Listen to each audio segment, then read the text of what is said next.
Hello, curious minds. Have you ever looked up at the night sky and wondered how it all began? The stars, the galaxies, the vastness of space, where did it all come from? It's a question that has captivated humanity for millennia. Today we'll embark on a journey through time and space to explore the origins of our universe with the Big Bang Theory, the most widely accepted explanation of how everything started. So, buckle up as we travel back billions of years to witness the birth of our universe.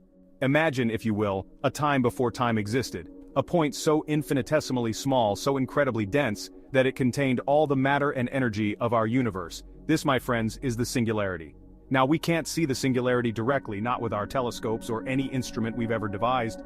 It's a realm where our current understanding of physics breaks down. But through theoretical calculations and observations of the universe around us, we can infer its existence. This singularity wasn't just sitting there in some pre-existing space either. It was the universe, everything that is, was, and ever will be, concentrated into a point of infinite density and temperature.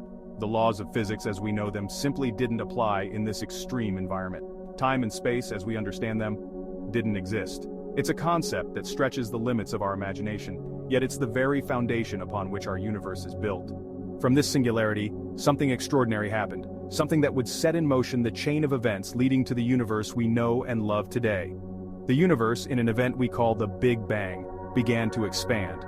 Now, when I say expand, I don't mean it expanded into something else, like a balloon inflating into the air around it. No, the universe itself was expanding, stretching the very fabric of space-time. And this expansion wasn't leisurely, it was rapid, exponential, a cosmic explosion of unimaginable proportions. Within fractions of a second, the universe grew from that infinitesimally small point to an incomprehensibly vast expanse.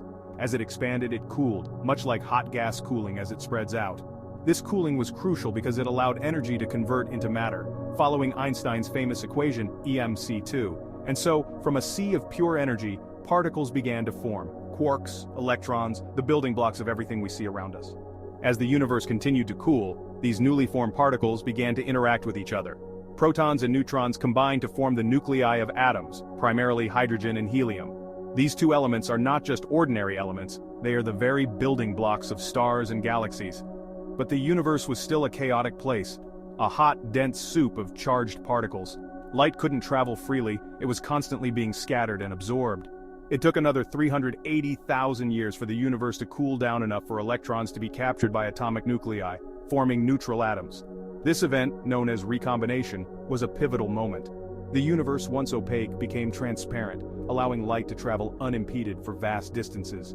This first light, the afterglow of the Big Bang, is still detectable today as the cosmic microwave background radiation, a faint echo of the universe's fiery birth. Over millions of years, gravity began to exert its influence on the slightly denser regions of the universe, pulling in more and more matter. These clumps of matter grew larger and denser, eventually collapsing under their own gravity to form the first stars and galaxies. These early stars were massive and short-lived, fusing hydrogen and helium into heavier elements within their cores. And when these stars exploded as supernova, they scattered these heavier elements throughout space, seeding the universe with the ingredients for planets, for life itself.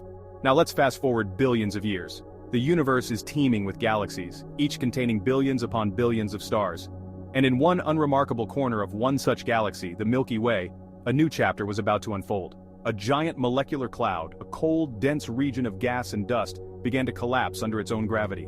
This cloud, enriched with the remnants of countless supernovae that had exploded before, contained all the elements necessary for the formation of a solar system like our own. As the cloud collapsed, it began to spin faster and faster, just like a figure skater pulling their arms in. This spinning motion caused the cloud to flatten into a disk, with most of the material concentrated in the center. At the heart of this swirling disk, temperature and pressure soared, igniting nuclear fusion and giving birth to our sun. The sun's intense radiation pushed away much of the remaining gas and dust, leaving behind a swirling disk of debris. Over millions of years, these particles collided and stuck together, gradually growing larger and larger.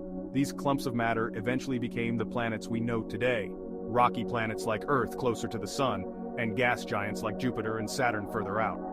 From a singularity to a universe teeming with stars, galaxies, and planets, the Big Bang Theory paints an awe-inspiring picture of our cosmic origins. It's a story that continues to unfold, a story that we are a part of.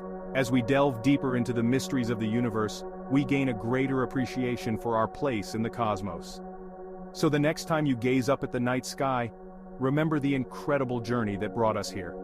From the singularity to the stars, we are all connected children of the Big Bang. Thanks for joining us on this journey through time and space. Don't forget to like, share, and subscribe for more amazing stories about our universe. And as always, keep looking up.